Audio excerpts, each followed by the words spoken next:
We will talk about nail fungal infections, which is called onychomycosis. Onychomycosis usually affects toenails, but it can affect any nail.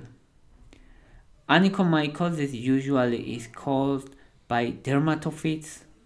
Dermatophytes are responsible on 90% of cases, so it's most common pathogen for onychomycosis. Molds and yeasts also can cause onychomycosis, but such cases are rare. Now let's say how this fungal infection develops and how it starts. It begins with white spot on the tip of nail.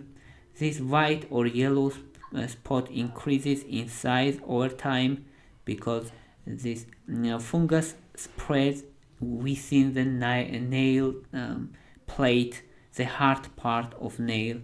It spreads and it infects whole nail and causes deformation of nail, makes it brittle and fragile and changes its color.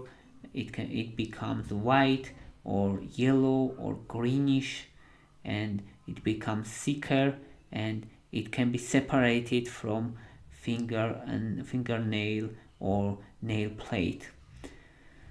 This is progression of this fungal infection, which requires several months. Usually it develops slowly, but treatment is difficult. Now let's say about risk factors, how onychomycosis starts and what increases risk of onychomycosis. First and important is age. In older age, persons' vascularization and blood supply of nail is decreased, so immune system function is decreased and fungal infection spreads easily. Also with chronic diseases such as diabetes or disease when immune system is suppressed, or if person uses frequently community places such as pools, such as shared showers or lockers, and person walks with barefoot, it increases risk of infection, fungal infection. Also, if person wears closed and closed shoes, non-breathable shoes, it also increases risk of fungal infection. Now let's say about treatment.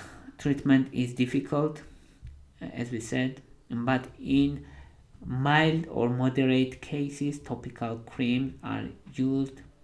For example, amorolfine is very popular lacquer. It is used topically on the nail. It's used for several months and sometimes more than a year. Its effectiveness is around 50%, especially in mild and moderate cases. So generally topical treatment is not very effective, but amorolfine is considered effective among them. Also, cyclopyrax is popular choice, and efinaconazole. Efinaconazole is a newer medication. It's also topical cream, and you should apply on the nail. And you can see this comparison of treatment after 6 months. So these medications effectiveness is around 50%. It's not very big, but still important. If local or topical treatment is not effective, oral treatment is used. Terbinafine and itraconazole are medications used most commonly. Especially terbinafine is very effective. Its effectiveness is around 80%, but they have important limitations because they have toxic effect on the body, especially on the liver, and they considered as hepatotoxic, especially when you use these medications for several months. It brings important toxicity to the liver.